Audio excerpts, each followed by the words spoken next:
Something is happening in our solar system, something that shouldn't be. For decades, we have been shouting into the dark, sending out our frail radio signals, our golden records, hoping for a reply from the cosmic ocean. We expected that if an answer ever came, it would be a whisper of light from a distant star, a complex pattern buried in static. We were wrong. The answer, it seems, has come in two parts: a deafening silence and an impossible arrival. First, the arrival, an object from interstellar space, codenamed 2I/Messenger. It is not just another rock. It is carrying a cargo that defies our understanding of cosmic chemistry. A substance that, according to our models, should not exist in the form we are seeing it.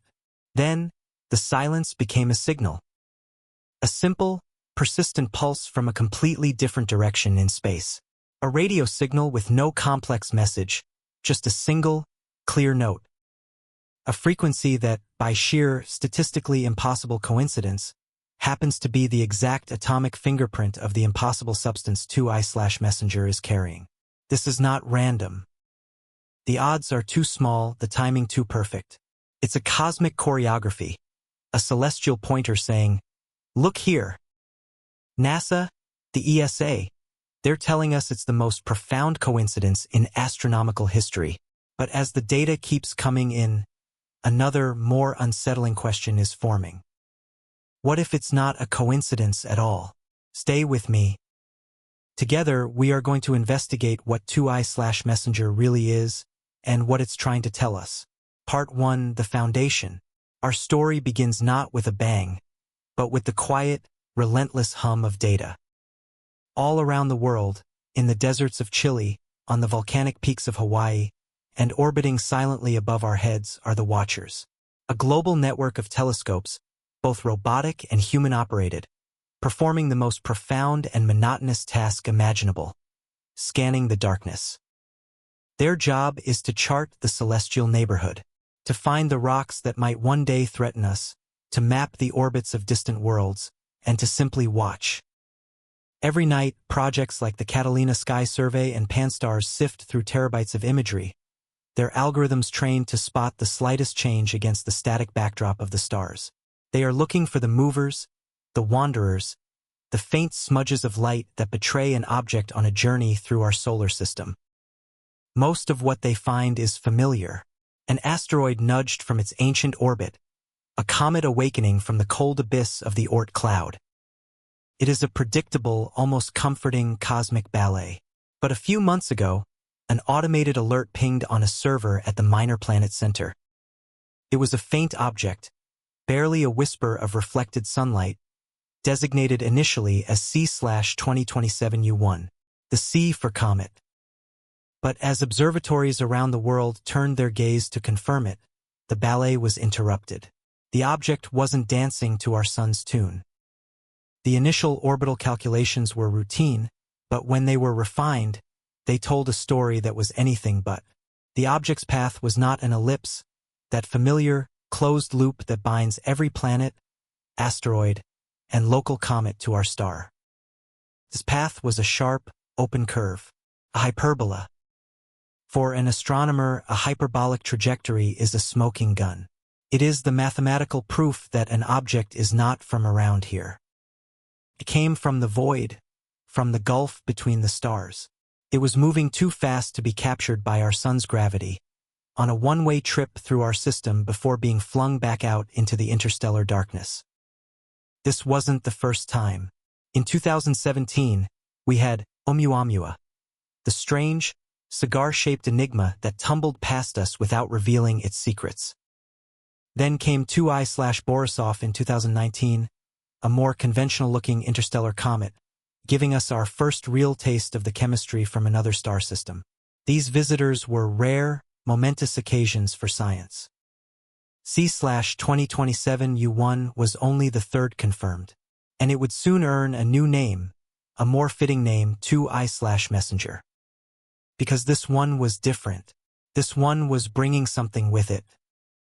Immediately, the world's most powerful eyes turned towards it. The Hubble Space Telescope adjusted its gaze, the very large telescope in Chile began its observations, and most importantly, the James Webb Space Telescope, our new infrared eye in the sky, was tasked with getting the most detailed look humanity had ever had at an interstellar traveler.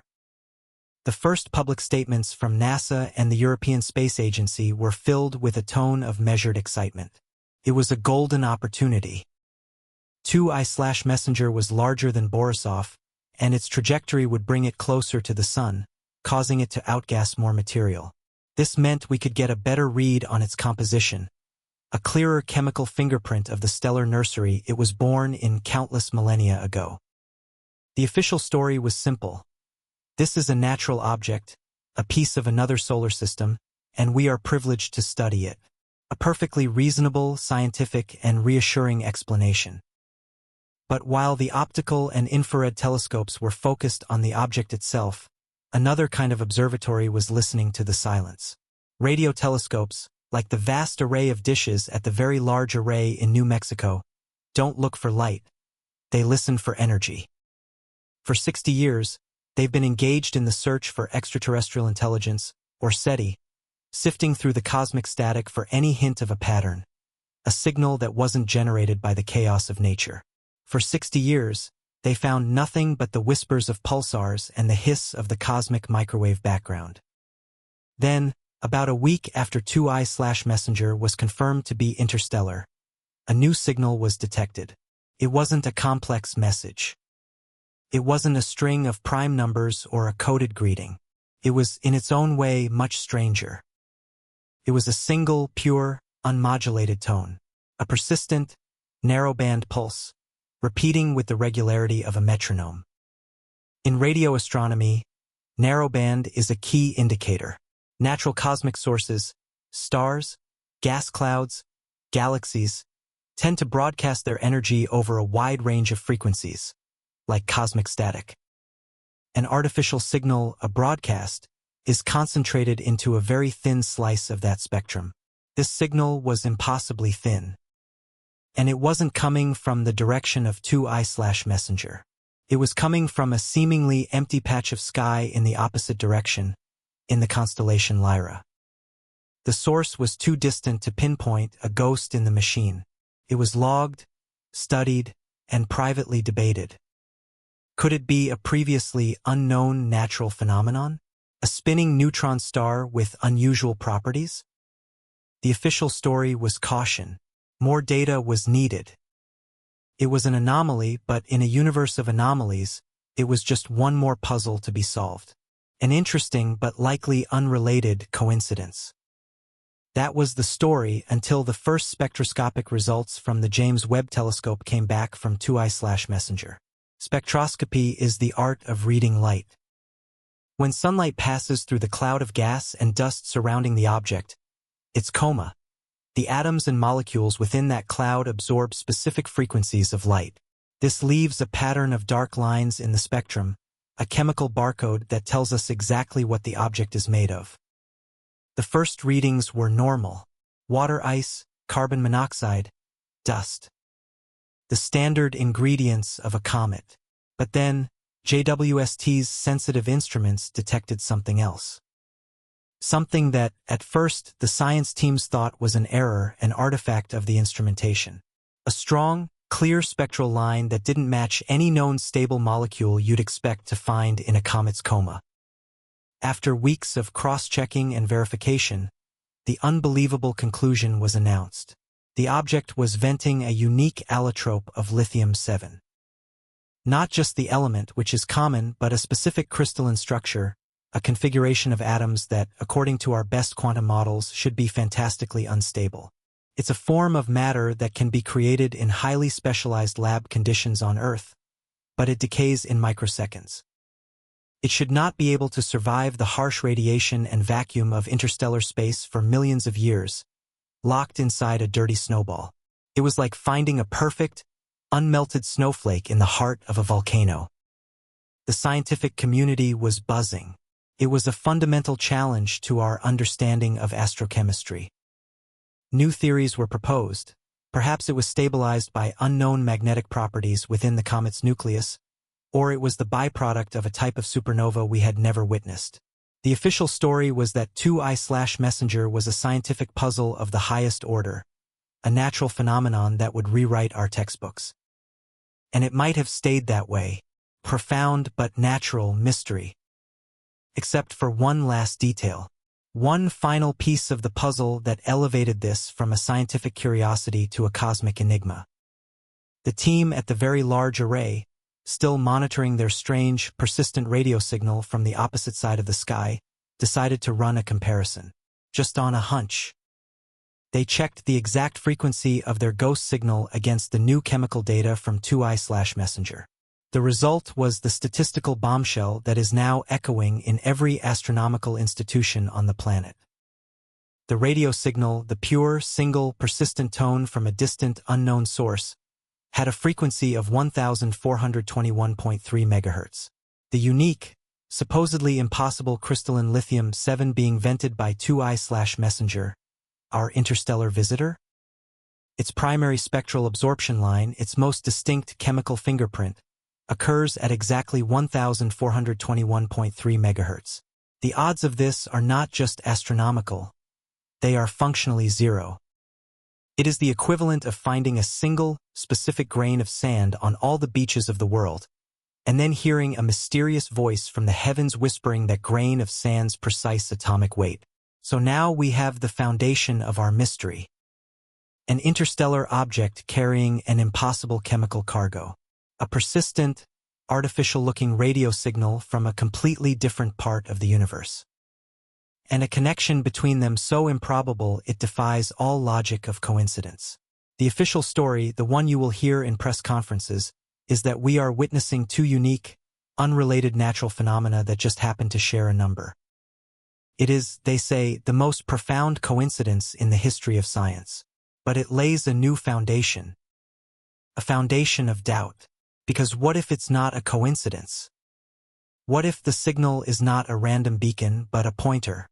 A celestial signpost, screaming across the cosmos in a language we can't ignore, telling us to look at this messenger, and to ask ourselves a much deeper question.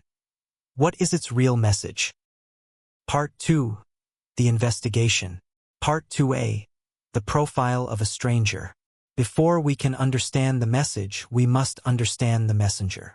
What exactly is 2I/Messenger? On the surface, the data paints a picture of a cosmic titan. Its estimated nucleus is between 3 and 5 kilometers in diameter, significantly larger than the interstellar comet Borisov. This is not a pebble. It is a mountain, adrift between the stars. The speed is what truly sets it apart. It entered our solar system at a blistering 35 kilometers per second relative to our sun. That's over 78,000 miles per hour. This velocity is its interstellar passport. No object born in our solar system, even in the farthest reaches of the Oort cloud, could naturally achieve this speed. It is plunging through our system, not orbiting it. Its trajectory has an eccentricity of approximately 1.4, a number that to an astronomer is a shout from the void. It's a path so open, so unbound, that its origin point is not a place, but a direction, and its destination is the same. As it approached its perihelion, its closest pass to our sun, it behaved, for the most part, like a comet. Warmed by solar radiation, its surface ices began to sublimate, erupting into a vast, glowing cloud of gas and dust known as a coma. At its peak, this coma stretched over 100,000 kilometers across, a ghostly halo visible even to high-end amateur telescopes. But the light it reflects is odd. While most comets have a neutral, grayish color, the spectrum of 2I/Messenger shows a distinct reddish tint. This is often associated with tholins, complex organic molecules irradiated over eons, the potential building blocks of life. But the redness here is deeper, more uniform than we've seen before. And unlike Oumuamua, which tumbled erratically, 2I/Messenger is stable. Its rotation is slow and deliberate. It is not a chaotic piece of shrapnel from some ancient cosmic collision. It feels composed. It moves with a purpose that is unsettling. It is a stone-faced stranger walking through a crowded room, its gaze fixed on the far door, ignoring everyone it passes. It is here but not for us, or so it seems. Part 2b, the chemistry surprise. This brings us to the core of the physical mystery. Its cargo, the crystalline lithium-7. Let's be absolutely clear why this is so baffling. Imagine you build a perfect, intricate ice sculpture. Now, imagine you plan to ship that sculpture across the desert, on the back of a rattling truck, for a journey that will last 1,000 years, and you expect it to arrive completely intact. That is the scale of the problem here. The form of lithium-7 detected by the James Webb Telescope is a substance of extreme fragility. On Earth, in our most advanced laboratories, we can create it using electromagnetic fields and near absolute zero temperatures. But the moment you turn off the equipment, the moment it's exposed to the slightest energy, it decays. It doesn't just melt. Its fundamental structure ceases to exist in microseconds. The universe is a hostile place. For the millions, perhaps billions, of years 2I/Messenger has been traveling, it has been bombarded by cosmic rays, bathed in stellar radiation, and subjected to the chaotic push and pull of galactic magnetic fields. Any substance this unstable should have been obliterated before it ever left its home system. The mainstream scientific explanation, the one you'll find in preprint papers and academic forums, is that we have discovered a new state of matter. The theory goes that under immense pressure, deep within the object's core, this lithium-7 is locked into a stable, almost metallic state. We are only seeing it in its unstable form as it sublimates from the nucleus, a fleeting ghost at the edge of our detection. This is a fascinating idea, and it may well be true. It would be a Nobel Prize-winning discovery. But it doesn't quite fit the data. The outgassing is too smooth. Comets are not smooth. They are chaotic. They have jets and geysers that erupt unpredictably as pockets of volatile ice are exposed to the sun. 2I/Messenger, however, is releasing this impossible substance in a steady, almost uniform cloud. The concentration is also remarkably high. This isn't a trace element. It's a major component of its gaseous output. It's as if the object isn't just containing this substance, but is actively releasing it. The mundane explanation of a natural, albeit strange, comet begins to feel thin. It's a beautifully crafted story, but the numbers keep getting in the way. Part 2c. The ghost in the machine. Now, let's turn to the other side of the sky. To the signal. The ghost in the machine. A single, unwavering tone at 1421.3 MHz, coming from a dark patch of space in the constellation Lyra. The first defense against any potential SETI signal is always the same. It must be human interference. A stray signal from a military satellite, a glitch in a GPS network, even a poorly shielded microwave oven can mimic a cosmic broadcast. But this signal has survived every test designed to weed out our own noise. Using a technique called very long baseline interferometry, radio observatories on opposite sides of the Earth have confirmed its origin is deep space. By measuring the tiny delay in the signal's arrival time between continents, they can triangulate its source to a point far beyond our solar system. It is not one of ours. The second defense is to find a natural source. Our universe is filled with exotic, high-energy objects that produce radio waves. Pulsars, the spinning corpses of giant stars, are cosmic lighthouses that flash with incredible regularity. But their signals are broad, filled with static, and this signal is narrow and clean. Quasars and magnetars are even more powerful, but their emissions are chaotic and violent. This signal is calm, persistent. It is the definition of an artificial beacon. So what are we left with? A signal that appears artificial, broadcasting from a region of space with no known object that could be producing it. It's a lighthouse with no land, a bell with no tower. And it is broadcasting on a frequency that just happens to be the exact spectral fingerprint of the impossible material being carried by our interstellar visitor. The silence of the universe has been broken by a single, resonant note, a note that forms a chord with a visitor that is already inside our home. Part 2D. The official story unravels. This is where the official story, the grand coincidence, truly begins to strain under the weight of improbability. NASA's official position, echoed by other space agencies, is a masterpiece of careful wording. They state that, while the correlation between the frequency of the radio source and the spectral data from 2I/Messenger is a topic of significant interest, there is currently no evidence to support a direct connection. This is technically true. There is no FTL spaceship sitting next to the signal source. But it's also profoundly misleading. To say there is no evidence is to ignore the evidence of statistics itself. Let's frame it differently. The signal is not a message in the way we think of one. It is not saying hello. It is an act of pointing.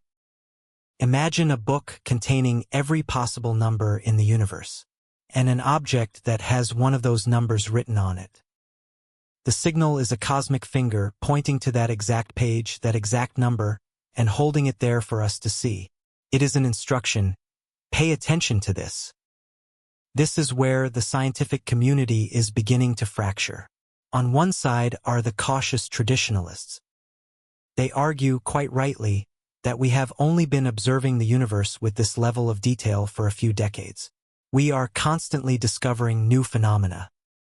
This could be a new type of astrophysical maser, or a quantum resonance effect between a distant star and interstellar material that we don't yet understand. To them, invoking aliens is a failure of imagination, a leap to fantasy when a natural explanation is still possible, however complex. On the other side are the thinkers, the intellectual heirs to figures like Carl Sagan or the more contemporary Avi Loeb. They argue that to ignore this connection, to dismiss it as a mere coincidence, is an act of willful blindness. It is a failure to follow the data, no matter where it leads. They suggest that the frequency is not a coincidence, but a choice. It is a fundamental constant of the unique material being delivered. It is a cosmic breadcrumb trail, a key designed to fit a very specific, very strange cosmic lock. And that lock has just floated through our front door. Part 2E. A planet on edge. And so, as the scientists debate, the world watches. The silence from the top is deafening. Behind the carefully worded press releases, there is a frantic global effort to understand the implications. The world's spacefaring nations, the US, China, Russia, the members of the ESA are not just observing anymore. They are planning. Military space commands are tracking 2I/Messenger with their most sophisticated classified assets. Is it a threat? Is its outgassing a form of celestial contaminant? Could the lithium-7 interact with our magnetosphere in unpredictable ways? Every possibility, no matter how remote, is being modeled. Geopolitically, it is a quiet crisis. Who will get the best data? China's new orbital telescope, Xuantian, is being rushed to readiness. Private companies like SpaceX are being consulted. Could a Starship be retrofitted for a high-speed intercept mission? The question is no longer just scientific. It's about security, prestige, and the potential for a technological leap unlike any in human history. Meanwhile, the public square has erupted. On the internet, 2I/Messenger and the Lyra Signal have become the biggest story in the world. Every scrap of publicly available data is being analyzed on forums and subreddits. It is being connected to everything. Ancient myths of visitors from the sky, recent declassified UFO reports, the prophecies of a dozen religions. It is a global Rorschach test, and everyone sees what they are primed to see. A savior, a destroyer, a puzzle, a hoax. This is all happening in a context of accelerating change. We are pushing further into space than ever before. We just proved we can deflect an asteroid with the DART mission. We have rovers on Mars actively searching for signs of past life. Is this arrival a response to our own growing noise? A cosmic reaction to humanity's first tentative steps off our cradle world? Or have we simply built sensitive enough ears and sharp enough eyes to finally notice the conversation that has been happening all around us, all along? The investigation has revealed a pattern too strong to be a coincidence, yet too strange to be understood. The official story is fraying at the edges, and in its place, a void of uncertainty is growing. It is into that void that we must now step. Part 3. The Speculative Leap. Now we venture into the realm of the thought experiment. Let us, for a moment, set aside the comfortable explanation of coincidence. Let's assume the connection between 2I/Messenger and the Lyra Signal is not just real, but intentional. If we accept that premise, that single monumental what if, then we are forced to confront a series of staggering possibilities. We are no longer dealing with a rock and a radio wave, we are dealing with an architecture of purpose. Hypothesis A: the Bracewell probe and the lighthouse. The simplest and perhaps most elegant explanation is that we are witnessing the arrival of a Bracewell probe. Named for scientist Ronald Bracewell, this is a concept for an autonomous, intelligent interstellar messenger. It is not a ship full of living beings, but a sophisticated robot, a cosmic message in a bottle designed to find and communicate with emerging technological civilizations. In this scenario, 2I/Messenger is the probe. Its core is not a jumble of rock and ice, but a complex machine, dormant for millennia as it coasted through the void. As it entered our solar system, the increasing solar radiation was its wake-up call. The outgassing we observe is not a natural process, but a deliberate release. It is venting a specific, exotic substance, the crystalline lithium-7, as its calling card. Why this substance?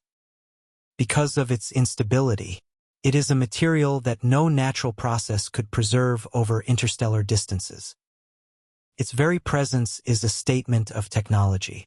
It is an irrefutable, non-linguistic proof of artificiality.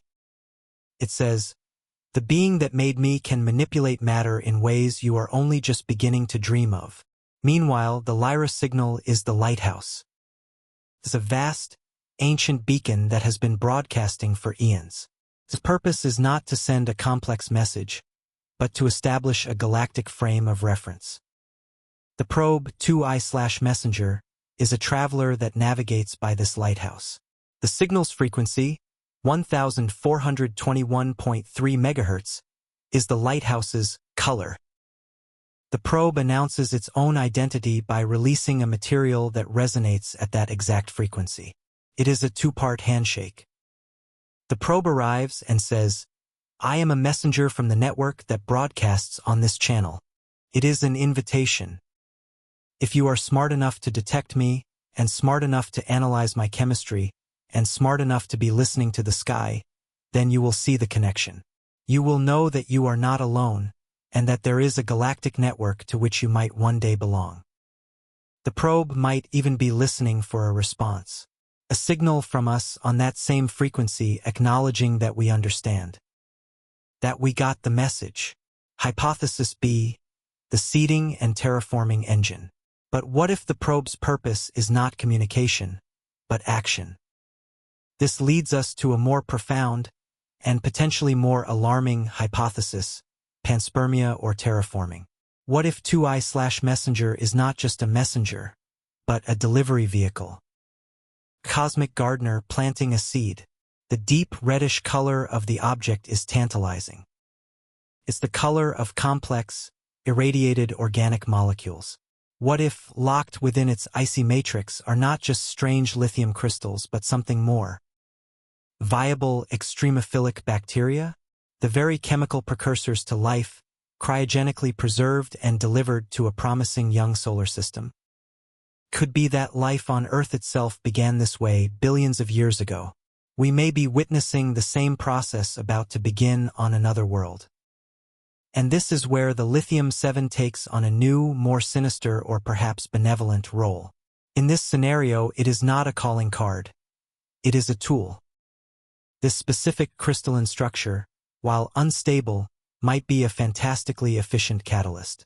As the object passes through the solar system, it leaves a trail of this material. Perhaps this catalyst is designed to interact with the atmosphere of a specific planet, say early Mars, or the upper clouds of Venus. It could be intended to kickstart a specific chemical reaction on a planetary scale. A reaction that breaks down carbon dioxide, releases oxygen, and prepares a world for life.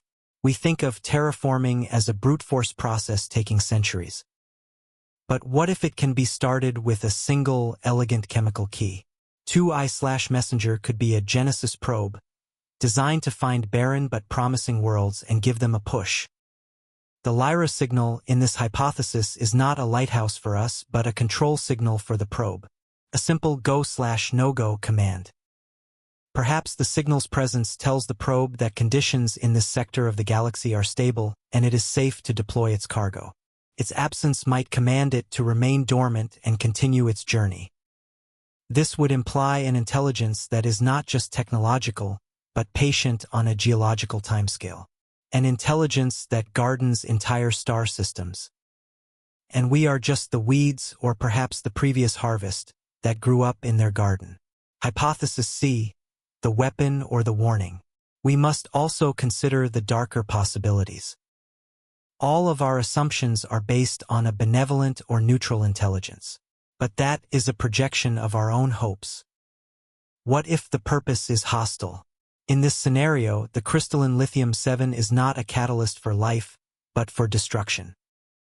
A substance that, when introduced into the magnetosphere or upper atmosphere of a planet like Earth, could trigger a catastrophic chain reaction. Perhaps it disrupts the ozone layer, or interferes with the magnetic field that protects us from solar radiation.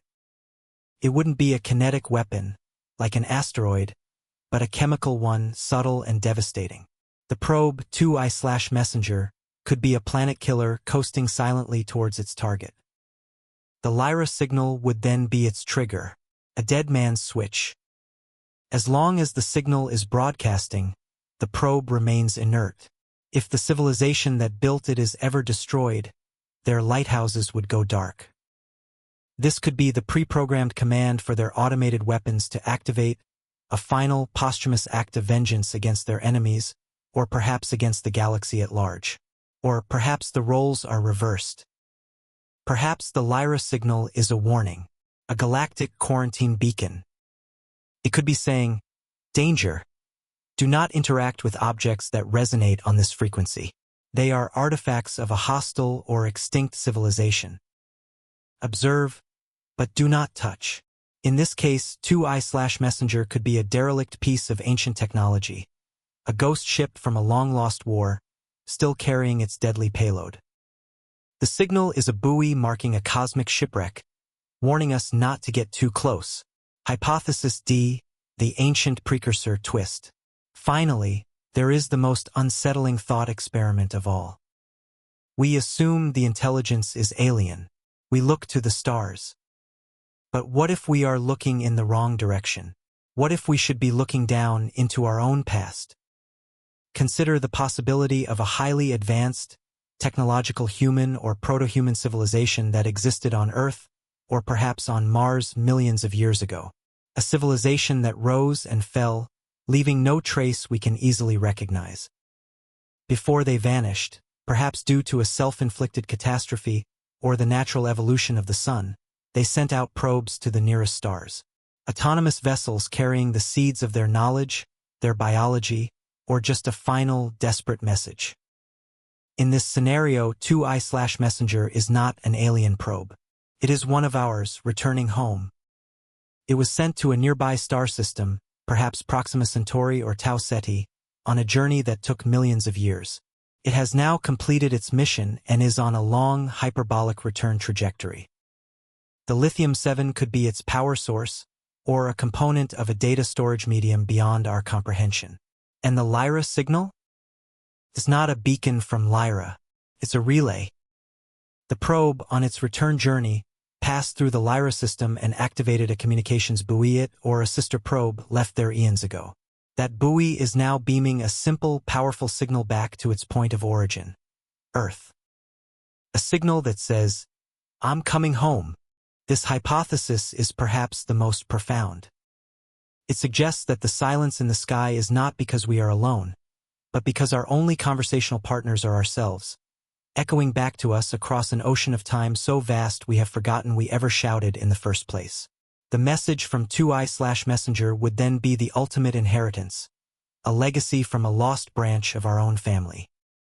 And it would mean that the answers we seek about our place in the universe are not out there, but were right here all along.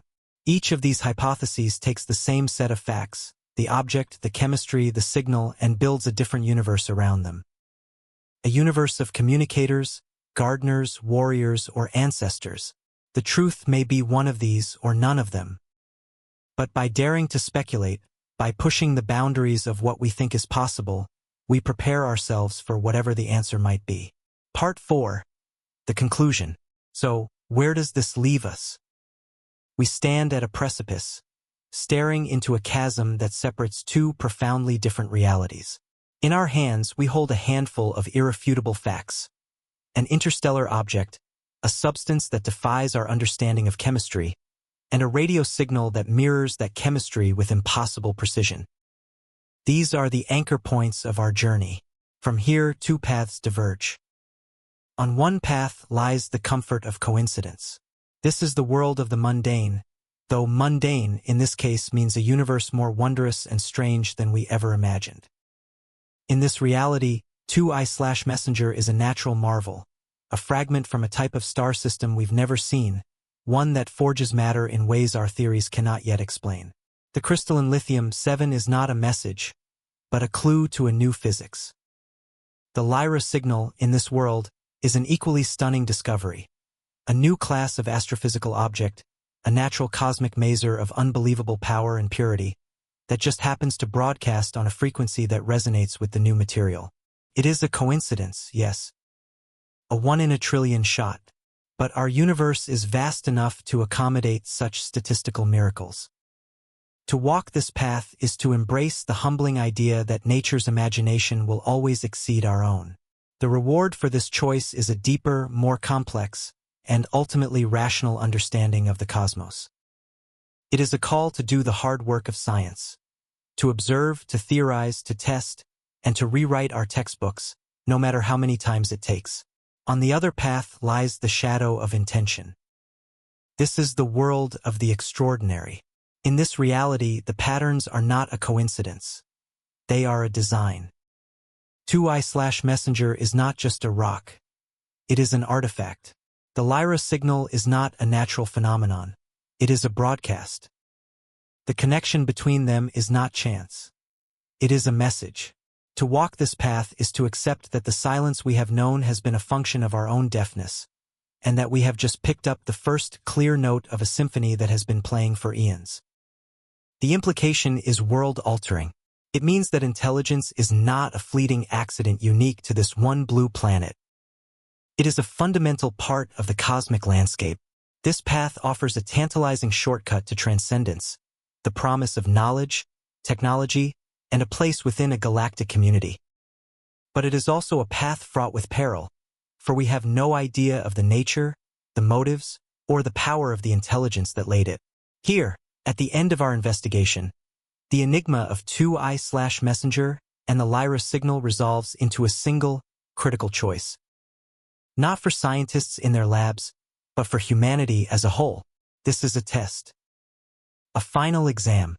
The universe has presented us with a puzzle box, and how we choose to approach it will define our future. Will we choose the safety of the known? Will we retreat into the comforting explanation of coincidence and dismiss any other possibility as fantasy? Will we allow fear, or dogma, or intellectual arrogance to close our minds, to label the unexplained as the unexplainable? Or will we find the courage to confront the profound uncertainty of the second path? Will we have the humility to admit that we might not be the only, or even the most interesting, minds at work in the cosmos? This moment is not just about a comet and a radio wave. It is about us. It is about whether we have the maturity as a species to handle a truth that could shatter our every conception of our place in the universe. The answer will not be found in our telescopes or our equations. It will be found in our character. The journey of 2I/Messenger through our solar system will be brief.